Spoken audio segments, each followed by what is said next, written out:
North Africa in general has like a very rich Christian history. If you go back to the first century, those are thriving centers of Christianity. You have Alexandria in Egypt, which was one of the homes of a lot of the church fathers. The writings that we have today that still affect the way that we think about the scriptures came out of North Africa. And now, since Islam came through North Africa, that really changed the landscape. Now, 2,000 years later, North Africa, all the way down to Niger, is majority Muslim. It is not majority Christian, even though there's a rich Christian history there. What impressed me when we first arrived in the country and I began to hear from people and learn their worldview was that they have a built-in anti-gospel worldview.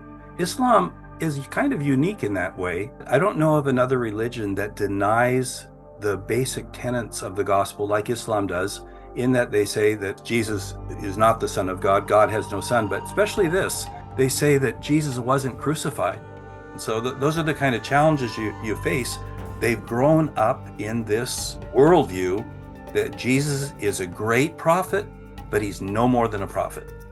One of my prayers was, Lord, how can we present the gospel to people that have learned the opposite from their youth? And so we were able to put together this 100 program series about the stories and message of the prophets. And God opened the door for us to get it on the national radio station. And so from 1992 to this day, those broadcasts are going out. And today we have a multimedia ministry that God has opened via movies, books, radio, that is reaching into all those North African countries. As Jesus did, I see them as sheep without a shepherd. It is for them also that the good shepherd laid down his life willingly to save them, even though they've been taught from their youth that he didn't lay down his life. But we help them to understand that he did. In general, in this region, Islam has a very deep religious hold and cultural hold. Most people cannot read or speak Arabic. And so the majority of people have not studied it themselves. It's all what somebody has told them about it. If somebody were to step outside of Islam, it's almost as if you're not just stepping outside what you believe, but you're stepping outside your community. Like you would say, well, if I'm Nigerian, I'm a Muslim. It's almost like you're leaving your identity and stepping into something different. And so it's a very big step of faith for somebody to say, I'm gonna reject that and I'm gonna come to Christ. When I'm walking in Niger, what do I see?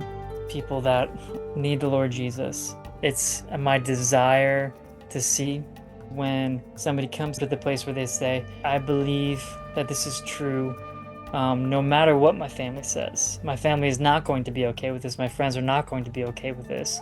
But Jesus is true. He is the Son of God. He died for me. He rose again, and I'm going to follow him. In Morocco, Islam is imposed in all the region. So since we weren't allowed to be missionaries in that country, we needed to enter the country with a trade. And so in Morocco, we started to work with the artisans up in the mountains and learn and see how they would work.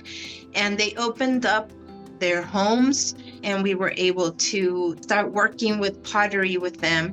So my husband helped to get a better value for their pottery, and the potters would get their pay in full and in cash. So they were very happy because beforehand, many of them would not be paid for many months and their families would suffer a lot.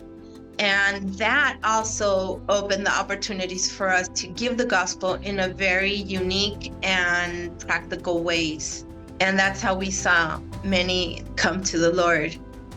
Islam does not offer hope for them, so they are just eager to know the truth and to know more about God.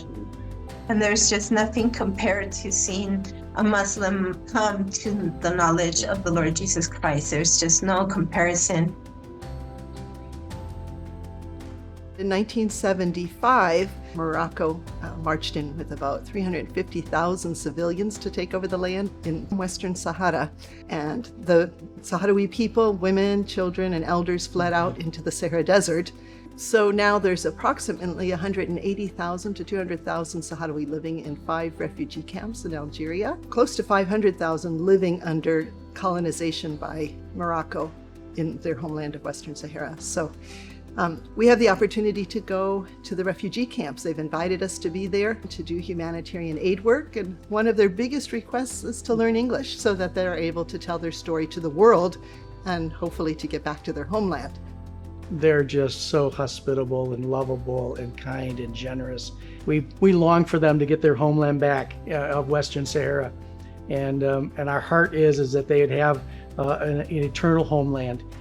And so we're looking for valiant, strong, faithful Christ followers that would come alongside us and learn to be able to love and show the light to the Sahrawi people and teach them English and all the other projects that we do, and so many other opportunities to be able to love on them and serve them. I'm the administrator of the mission hospital, and we get patients from mainly people with chest problems because we were known for treating tuberculosis here. The Lord has blessed the work here, and it is used as an avenue also to witness to the patients. And some of them have accepted Christ as being here because they said the love and the care that they're seeing here, that they have decided that they want to give their life to the Lord. Here at ICA, where we are, they've started holding camps in various areas. One day, my son was down there and he was cutting up firewood. And this girl saw him and she said, "What? A white person is cutting up firewood for me to cook my food to eat?" She said, "There's got to be more to this Jesus Christ than I know. I need to learn more." I am not gifted in speaking, but I am gifted in other ways, just to be with people and to show them love and to show them care. It makes you feel how important what you do, your reactions, in just simple things that you just think nothing of. But people are watching and people are seeing, and it's making them think. And your actions, I find out, that speak a lot more than you ever imagined.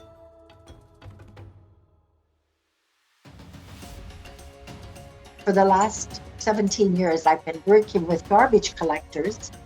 And these are people who, because we didn't have a government system of garbage collection, it was done privately. So nobody really knew about the garbage people. I just realized that these people really needed to be loved and helped and supported. So I have stayed with the handicapped and chronically ill people in the garbage village. The Lord has helped us kind of to make a shift in the people's thinking. Whereas before, people had children who were challenged in any way were ashamed of it and even would hide them at home. But when the Lord helped us to not only to start a big ministry there, but to build the center of love, people started changing. And now a lot of moms who would love their kids to go to the center of love. We've become known in that whole area of Cairo among both Christian and Muslim. Almost all the services that they could possibly need are available now at the Center of Love. It's like little by little, God is breaking down the barriers between the knowledge of the truth and their knowledge that they have in Islam. He says, I see that gap closing. They're beginning to understand the truths that explain to them why Jesus had to die on the cross. My desire is that they would have their eyes open to see that he's not willing that any should perish, but that all should come to a change of mind and heart and turn to him and be saved. North Africa remained very much of an Islamic area, and it's extremely difficult. Very few missionaries have been able to last long. So you won't succeed on the mission field if you don't love the people you're going to. And if you don't love your neighbors, that's where anybody should start. The kind of heart that somebody would need to serve in North Africa would just be a love for the Lord Jesus and a love for his people. Where does the gospel need to shine bright? I would say there. Where are there the least amount of missionaries?